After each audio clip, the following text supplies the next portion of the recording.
ఇది ఒక వీడియో.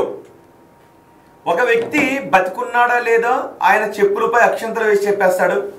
ఎక్కడైనా దొంగతనం జరిగితే ఆ దొంగతనం ఎవరు చేశారో ఆయన చెప్పులపై అక్షంతలు వేసి చెప్పేస్తాడు. సో ఇన్వెస్టిగేషన్ టీమ్స్ అవసరం లేదు, పోలీస్ అవసరం లేదు, సిబిఐ అవసరం లేదు, ఈడీ అవసరం లేదు. ఒక వ్యక్తిని తీసుకుని వెళ్ళి ఆయన ముందు కూర్చోబెట్టి ఒక చెప్పుని ఇట్లా పెట్టి ఈయన అమ్మా ఈయన ఈ దొంగతనం చేశాడా అని అడిగితే చెప్పు తిరిగింది అంటే దొంగతనం చేసినట్టే. అలాగే ఈయన హత్య చేశాడా, ఎవరు చేసి ఉండుంటారు, శ్రీనివాస, వెంకటేశ, నారాయణ, ఇంకొకరు అని అడిగితే చెప్పు తిరిగింది అంటే ఎవరు పేరు చెప్తే వాళ్ళు దొంగతనం చేసినట్టే. అమ్మాయికి పెళ్ళి అవుతుందా లేదంటే అబ్బాయికి పెళ్ళి అవుతుందా చెప్పాలి అంటే వాళ్ళు ముందు తీసుకొచ్చి పెడితే చెప్పు తిరిగిపోయినట్టే. ఒక్కసారి దేవిక ఆయన ఒకసారి నెంబర్ కనెక్ట్ చేసేవాడిని. నేను ఒకసారి ఆయన్ని లైవ్లోకి తీసుకునే ప్రయత్నం చేస్తాను. డైరెక్ట్ ఆయనతో మనం మాట్లాడదాం. లైవ్కి వస్తానని అన్నారు కానీ ఎందుకో మరి రావడం లేదు. హలో మురళీ శ్రీనివాస్ గారు, బిగ్ టీవీ నుంచి మాట్లాడుతున్నాం. మీరు తిరుపతిలో ఒక జ్యోతిష్యం చెప్తున్నారు కదా, చెప్పుపై అక్షంతలు వేసి చెప్పు తిరిగితే అని. మీరు మోసం చేస్తున్నారు అని చాలా మంది అంటున్నారు. మీరు మోసం చేస్తున్నారా నిజం చెప్తున్నారు? నేను సరే, నాకు ఆయన రీల్ అకౌంట్ చూడండి, నా రీల్ అకౌంట్ చూడండి. ఫాలోవర్స్ నాకు తక్కువ ఉంటారు, ఆయన ఎక్కువ ఉంటారు. ఆయన ఫోన్ చేయండి. ఎవరికి? రీల్ ఎవరికి అంటే ఆ ఫోన్ మాట్లాడి కాదు. ఆ చెప్పుతో జ్యోతిష్యం చెప్పగలుగుతారా? మీరు చెప్తారా? మురళి గారు, మురళి ఫోన్ కట్ చేశారు. సో మురళి గారు అడుగుతున్నా, నిజంగా మీరు చెప్పేది నిజమైతే, మీరు జనాలు మోసం చేయట్లేదు అనేది నిజమైతే రండి ఫోన్. ఎందుకు కట్ చేస్తారు ఫోన్? అంటే అమాయక ప్రజలు వస్తే చెప్పు తిరుగుతుందా లేదని చెప్పి మోసం చేస్తారా?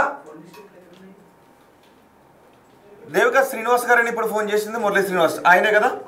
ఓకే, మళ్ళీ నేను కాల్ చేస్తున్నాను. శ్రీనివాస్ గారు మళ్ళీ నేను చూడండి ఒకసారి. అదిగో ఆయన ఫోటోగ్రాఫర్ని కూడా మీకు చూపిస్తున్నాం.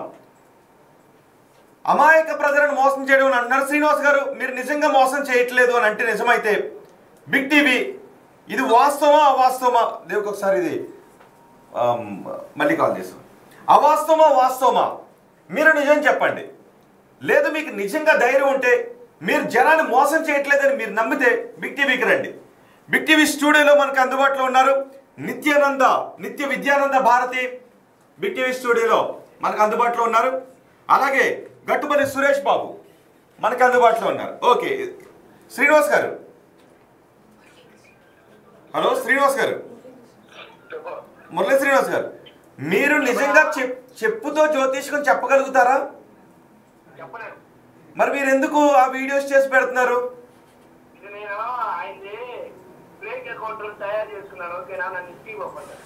ఫేక్ అకౌంటా? ఫేక్ అకౌంట్ ఏంటి? ఆయన రీల్ అకౌంట్ అది చాలా మంది 50,000 మంది ఉన్నది. ఇది కాల్ పేజ్ అకౌంట్. ఓకేనా? అలా కాదు, ఆ చెప్పులో జ్యోతిష్కం చెప్తాను అని చెప్పింది మీరేనా? లేదు లేదు లేదు. మీరు కదా? మీరు కదా? మరి నెంబర్ వేశారు, జ్యోతిష్యం చెప్తానన్నారు. ఇంతకుముందు మేము కాల్ చేసినప్పుడు ఓ 1,500 ఇస్తే లైవ్కి వస్తానని అన్నారు. మళ్ళీ ఇప్పుడు లేదు అని అంటారు. కాదు, చెప్పు మీద అక్షింతలు వేసి అమ్మా చెప్పమ్మా అన్నారుగా, మీరేనా కాదా? మీరు కాదా? ఒకసారి నేను మీకు వీడియో కాల్ చేయనా? ఎందుకు కట్ చేశాడు ఈయన అంటే భయపడుతున్నాడు ఒకవేళ అంటే. శ్రీనివాస్ గారు, మీరు చెప్పేది నిజమైతే, మురళీకృష్ణ శ్రీనివాస్ గారు, మీరు చెప్పేది నిజమైతే మీరు భయపడాల్సిన అవసరం లేదు. తెలుగు రాష్ట్రాల ప్రజలు, మరి ముఖ్యంగా తిరుపతి సమీపంలో ఉన్న ప్రజలు ఒకసారి ఆ వీడియో చూడండి. ఒకసారి పీసీఆర్ ఆయన ఫేస్తో పాటు చూపించింది ఉంటుంది. ఎక్కడో స్టాంప్ పేపర్స్ పోయాయంట. సాయిరాము చేశాడా? ఉందా అది? కార్తిక్ ఒకసారి ఉంటే ఇంకొకటి స్టాంప్ పేపర్స్ పోయాయంట. దానికి ఆయన చెప్పేశాడు, ఎవరు తప్పేశారో చెప్పేశాడు. ఒకసారి నేను ప్లే చేసి చూపిస్తాను మీకు, చూడండి ఒకసారి. మధుసూదన అంట, మధుసూదన ఏమన్నా తీసుకున్నాడమ్మా? సాయి కుమార్ తీసుకున్నాడు. సాయి కుమార్ తీసుకున్నాడమ్మా. ల్యాండ్ పేపర్లమ్మా, ల్యాండ్ పేపర్లు కాగితాలు పోయినాయి అంట. వాళ్ళు చాలా బాధపడుతున్నారు ఎవరు తీసుకున్నారు అనేసి. అవి వచ్చి రాజా ల్యాండ్ పేపర్లమ్మా. రాజా ల్యాండ్ పేపర్లు ఎవరు తీసుకున్నావు చెప్పమ్మా. మాధురి తీసుకునిందా, మాధురి. రమ్య తీసుకునిందమ్మా, రమ్య.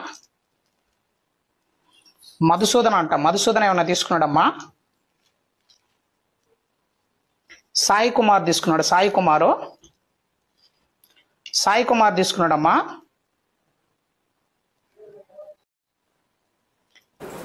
చూసారుగా ఎవరెవరు తీసుకున్నారో అడిగారు. మాధురి తీసుకున్నారు.